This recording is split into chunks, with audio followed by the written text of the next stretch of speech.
Hello ladies and gents, I am Nother, and welcome back to From the Depths, Nother Neter, the community Let's Play. This episode is actually going to be slightly shorter than some of the other ones, predominantly because I am actually going to be utilising a sound mod created by Chromaperion Ray. And although this does improve the sound to try and make them more modern, some of them can sound a little bit excessive, so depending on how it works back in playback and in recording, I don't want to be having a very long episode if the sound doesn't work very well in the recording setting, though feedback will be greatly appreciated. With regards to our vehicles going to be adding in, there isn't going to be that many, again because we've got several designs which aren't built. We have an entire division in fact, and 2 other unassigned craft which do need to be repaired. But what I'm going to be doing is from Bacon, from the Grenadier, although it did perform rather well, we're actually going to be spawning in the proper design, and that is the Marksman, which is a really rather nice railgun craft. So, it is, well, it's a helicopter, it's got a big railgun on the bottom of the hull here. Let's have a look, and it is, yeah, it's a big sabot railgun. So, yeah, interesting to say the least. And I'm hoping this will do very nicely against our deep water guard enemies. So, standard, we'll send it against the Kalmar. Yeah, that sabot just basically passes straight through the entire craft. Unfortunately, missing the... Look at that. It manages to destroy the wooden blocks either side of the ammo, but actually doesn't detonate the ammo cache itself. Still, the ability to just court straight through targets is incredibly useful. Unfortunately, against the Water Guard, not so good, but I do think this will be very good against certain craft, and particularly it is essentially immune in its current configuration. It cannot really be shot at by anything over in that long range location, and then being able to plink away at its enemies, eventually being able to kill them without taking any damage is always really nice, particularly in this campaign setting. Next thing I'm going to be utilising is one from Harness 1977, the Whisper, 6k. Small little ramming craft, it seems. Ooh, that is rather interesting. Oh no, is it rammer? Oh no, those aren't rams. Those are just movement blades. Oh wow. Let's see how this moves. That's like little grenade launchers. APN grenades. Whee! And dunk!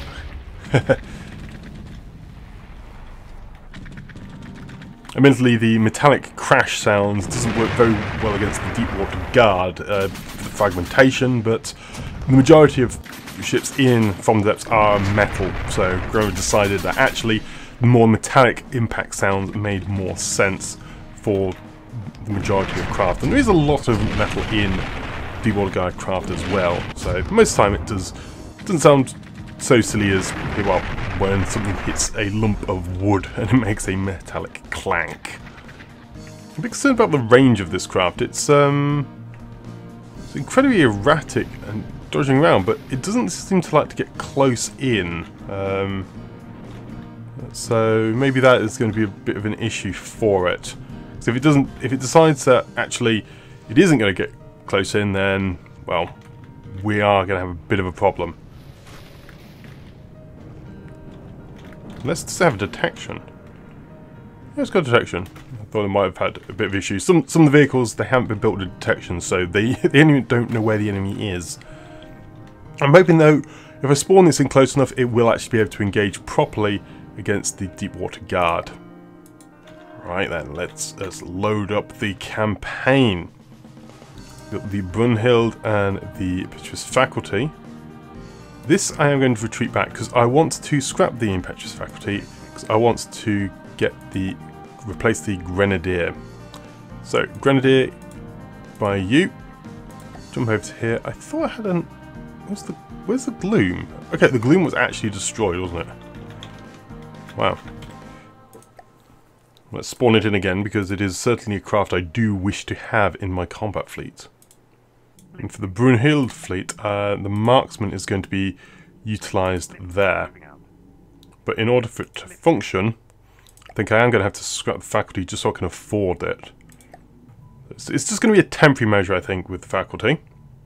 Just because I want to just try out a few different craft, and I haven't got the benefit of lots of fleets like I have over in the north. These two designs, you split off into your own group. Let's move these together, so this all group is going to be basically the unassigned craft. So these are unassigned to a division, and are waiting, well, resources to come together before we can actually go and attack. I think I need to make sure the hammer time itself has a maximum power. Because if it doesn't have maximum power, then, well, it has problems because it won't fire its railgun. And it's going to have to do the same thing with the marksman as well, I suspect. So what they only spawned? Hoplites, monkey barrels, Fernheims. So this is a perfect group for the Condor. Hammer time with the Manta, probably not so useful in this regard because they're good against other forces. But we've got the Thunder force, which is Pocket Ball of the Thunder and the Bush. So yeah, I believe these will do very well against this force. Well, overly well, to be perfectly frank. Let's hop on the responder here. Let's begin the battle. Well, the enemy is pretty heavily outmatched, outnumbered and outgunned. And so the battle begins. And straight away we have some new sound effects and barrages of loads of shells heading towards the larger Felgenheim there, and some big strikes against its supporting little crafts. So it's got the marine dusters and hoplites all around it, which are currently absorbing a load of the shells. The super responder still hasn't actually loaded its belts yet, but it's still going. Unfortunately, I missed the collision here. I think I actually spawned the Condor and Rizul's Thunder on top of each other. So sorry, Skull Exploder, for like blowing up your design. Well, I suppose sorry, Rizul as well, but I was expecting that to do rather well. So it does at least extend the battle a little bit longer. The Beschult's doing quite nicely here, looking rather awesome as it fires its barrages and shooting little machine gun fire all the way around. Very nice looking in the night sky there. A nice barrage and tracer fire flying through the night there. Though not quite sure what at, but you know, it's nice nevertheless. Very few components are left alive, so it's just really waiting for the enemy to be defeated and eventually fall to pieces, because, well, yeah, there's not much left and it's just taken another few hits from our craft there. Well, I got so focused in trying to get a good hearing of what the noise was like, I missed what destroyed the Thunder, though I suspect it was one of the Condors. I think it was actually the Condor itself which crashed into it. So yeah, that's something I do have to be aware of when spawning in multiple forces. Do make sure that I'm not spawning them on top of each other, because it makes a mess. Right, this is a patchwork and a Vanguard. I think if I sent more than just the Interceptor fleet against it, it will be overkill. It's probably going to be overkill anyway, but the Whisper over on this flank, hopefully it can launch some missiles. The shielded starter raft is just decent, and the Gloom is going to be the main cause of damage, which I'm going to jump on here. I think the Gloom is going to have a field day with the patchwork, and that's basically the enemy dead. Yeah, so I'm going to leave this at normal speed, just so you can have the proper sound effects, not the ones which are increased by either like 2 times or whatever it is I've been utilising with the edits. And hearing the cram cannons fire does sound really rather impressive. It's very large, echoing sounds. Unfortunately though, the gloom isn't doing anything. And it is in a resource group, so I quickly jump it onto the resource group and make it as materials, so then it picks up some from its allies there. And then as soon as it does that, it launches into action and heads directly towards the enemy craft and immediately tears it to pieces in incredibly short order. And then once one target dead, it rips over and tears apart the other one almost as quickly. Yeah, the battle was half just waiting for the gloom to assemble, and then once it was powered, enemy were defeated instantaneously. Yes, always remember to check the new vehicles are in resource groups. What's this force? Falkenheim and 2 Wonders. Well, this force, Intercept force, isn't really good against that. But then neither is the Brunhild. Let's go attack this one before the outpost gets attacked itself. The problem, I think the gloom requires materials to actually operate. We haven't got any for this battle. I think the gloom uses steam engines, so yeah, it does use steam engines. So again, with the combat being repairs and things, we're having a little bit of difficulty with aircraft being, well, repaired and supply. The gloom took a hit with cram to the balloons, which is what I suspected they were for. It actually protected the gloom mostly against that cram hit, though it has now sunk slightly into the water, preventing it from doing much else until it's got itself back underway. And here we go, it comes racing in and immediately just eats its target as soon as it gets close. Very nice. And that was, yeah, as soon as the vehicle does get in range, it does a ton of damage. It's just trying to ensure that the gloom actually has materials on board. So in fact, I'm going to push the gloom itself up to probably about 70% because it needs the resources, otherwise it just doesn't do anything. I do like the fact that this satellite just sees all of this area. See, from base to base, I don't need to see any further than that, so that's good. I have a feeling that this ground forces and this air wing are going to be attacking at the same time, so that's why I'm just trying to bring them closer together, so then we can engage both at once and actually have a proper battle. Yeah, so everything is coming in at the same time. That's fine. So the marksmen sit right at the back over here at long range doing its thing. The interceptor, I want you over here. You're going to be the main cause damage against a lot of things. The Whisper, probably a little bit closer over there. Now the Gloom, I'm going to hop on the Gloom, see how well it copes, but it may end up, well, crashing or something. The Shielded Starcraft is probably the best chance against the Wonders, oddly enough. Let's see how well the Gloom performs against ground-based targets. Unfortunately for me, the Gloom decides that actually it doesn't want to go after the structures, it wants to go after that flyer. And this flyer, it needs to die. Unfortunately it's flying.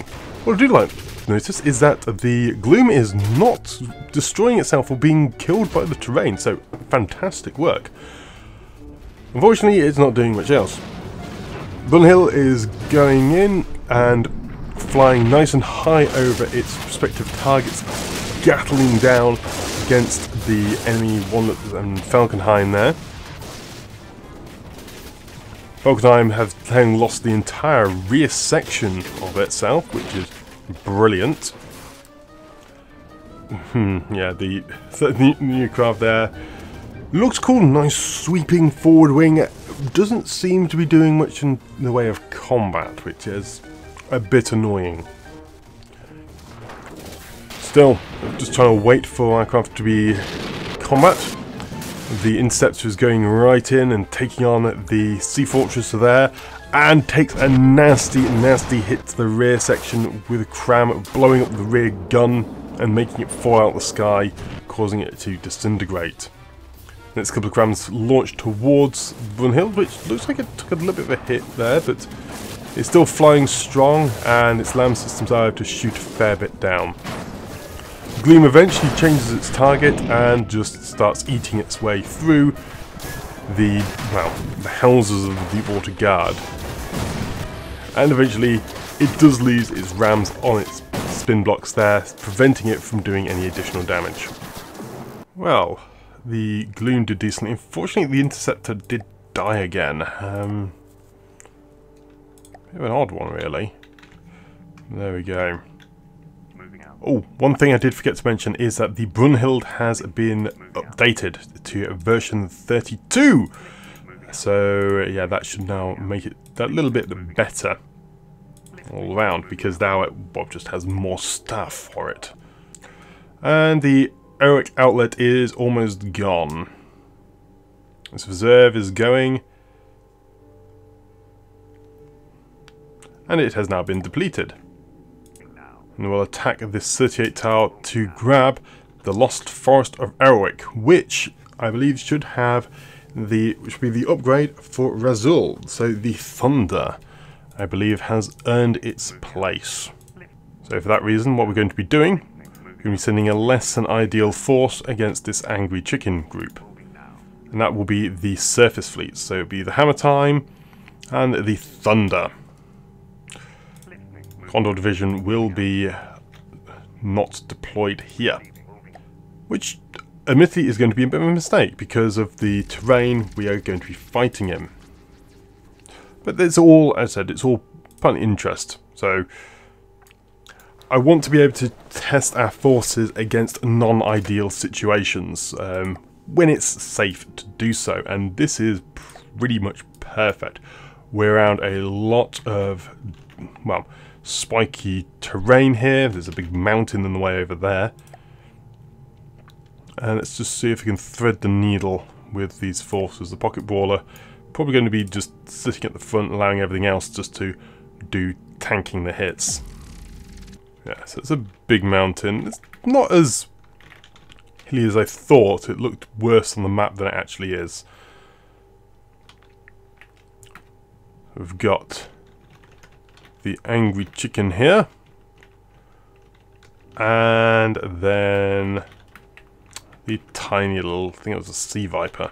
So really not that dangerous force, and I am still disappointed we've only ever really faced the one Crossbones. We did face a couple of other Godlies though, but I didn't realise they were Godlies at the time. Yep. So suddenly land spawns in. That took me by surprise, I must say. Yeah, so there is actually a lot of land here. Thankfully, the shields didn't take too much damage with the popping of that land. It did take a little bit, but it's mainly going to take a bit more damage to that shot there. A big strike, though, into the back of the Frantic Chicken causes it to vent all of its re-shells, spewing rounds out of its ejectors, which I wasn't even aware it had. But a very nice strike from the Hesh round there. A few more railgun strikes and Blue Tracer shell going up. Again, still doing quite well, but it takes another solid, massive strike from a Hesh round, well, making it vent even more components. And in fact, it is actually disintegrating. And as it disintegrates, it vents even more of its shells over the Pocket Brawler. Thankfully, the Pocket Brawler does move slightly out the way, and so doesn't take any damage there. But that could have been quite nasty if it had been a little bit closer. Could have done a lot of damage with those falling shells.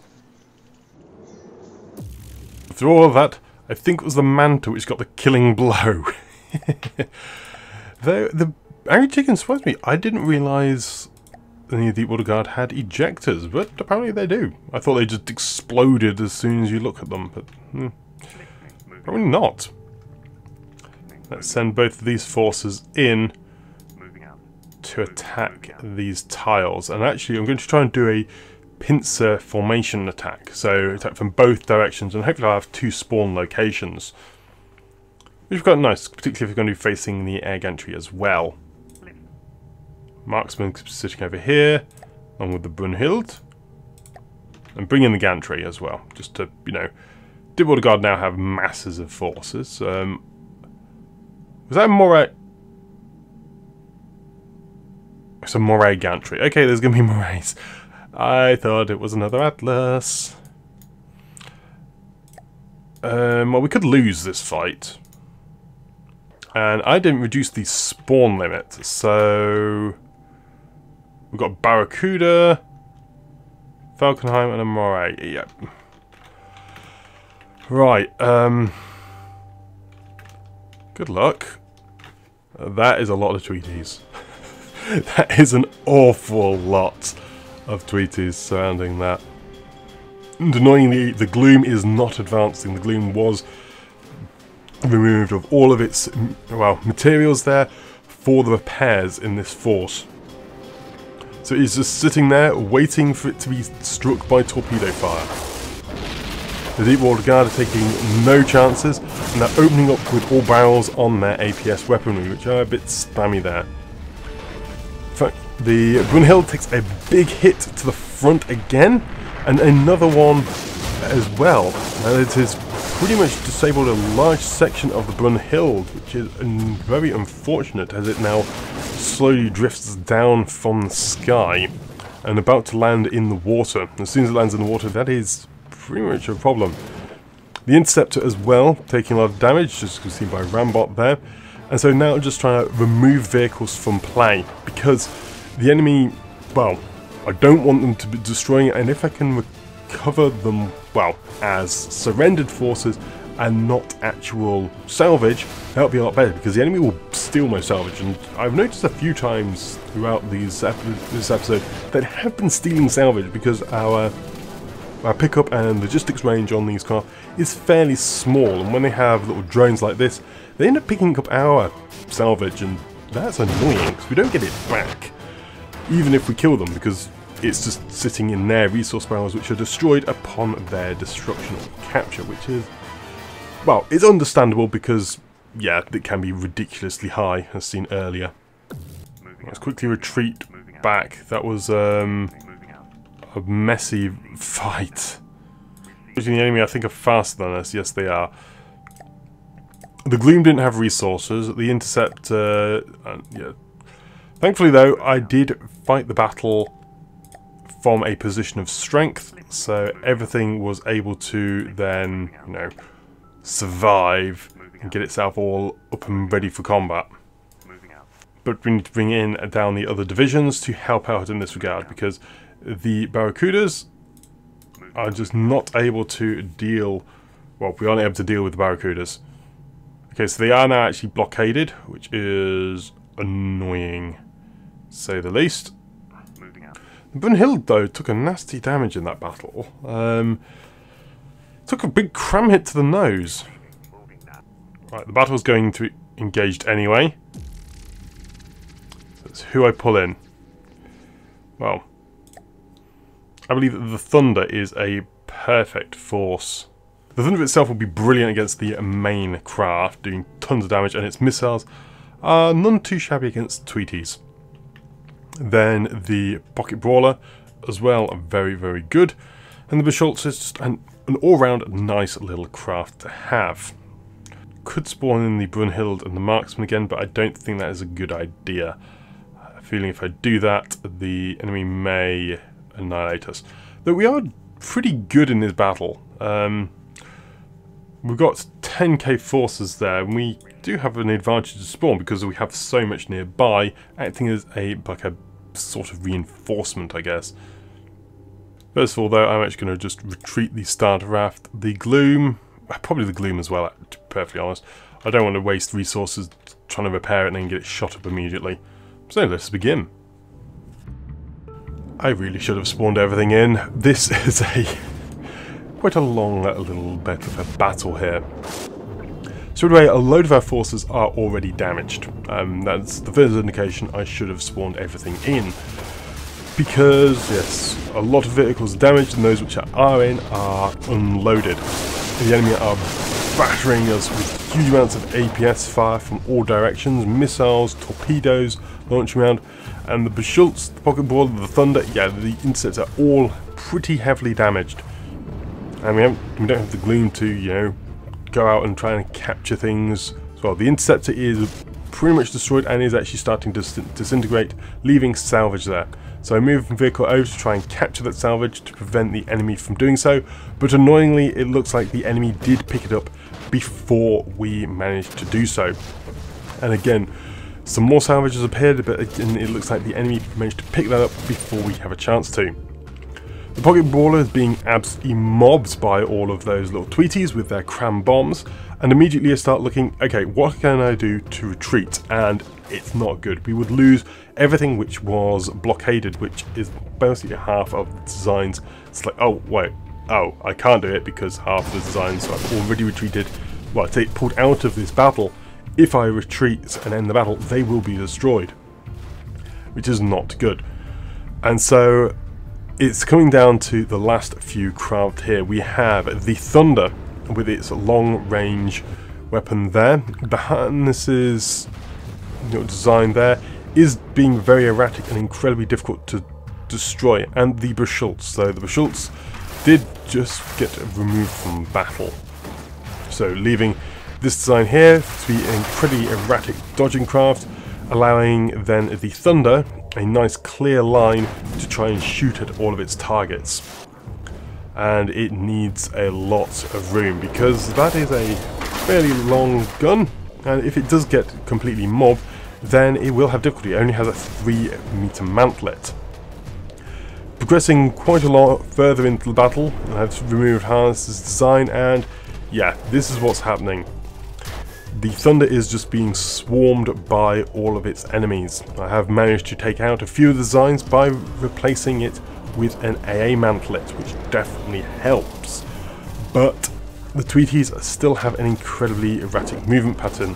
So I decide, you know what, I'll take manual control of the gun and aim myself at these tweeties and see if I have a bit of a better effect. And even there, the shells seem to be missing through the target, but eventually one does strike. The final one though, it just takes ages. I keep trying and trying and trying. I adjust the missiles to change their velocities or revert to the back. I've tried all sorts and I eventually give up. I will put on a simple AA laser turret on the back. And after a few shots, this does eventually get purchased on the Tweety there, breaking a couple of blocks there, slowing it down, allowing the missiles to strike and destroy it. So yeah, eventually it's victory. And that is why I like the Thunder. And only I have friendly salvage stuck on my map. I really hope that just goes. Yeah, I guess that was quite the, I suppose it was a bit of a defeat really. Should have spawned in more, but there we go. But I'm going to end the episode there. So hopefully the Summer mod has been interesting enough. There has been a couple of quirks here and there I have noticed with it, but overall I think it sounds pretty good. Might ask maybe some slight changes here and there, but if you hear any. But that's going to be it for now. So thank you very much for watching this episode of From the Depths Nother Neter campaign with myself and a Diffin. If you did enjoy the episode, please leave a like and or comment below, as it is always great to hear from you lot. Also, be sure to check out the rest of my channel for more From the Depths videos and other games, and be sure to swing by the Discord channel for more direct interactive chatting, and a perfect place to discuss the designs implemented in-game. But that's going to be it for now, and I shall see you next time. But until then, I'm out. Goodbye!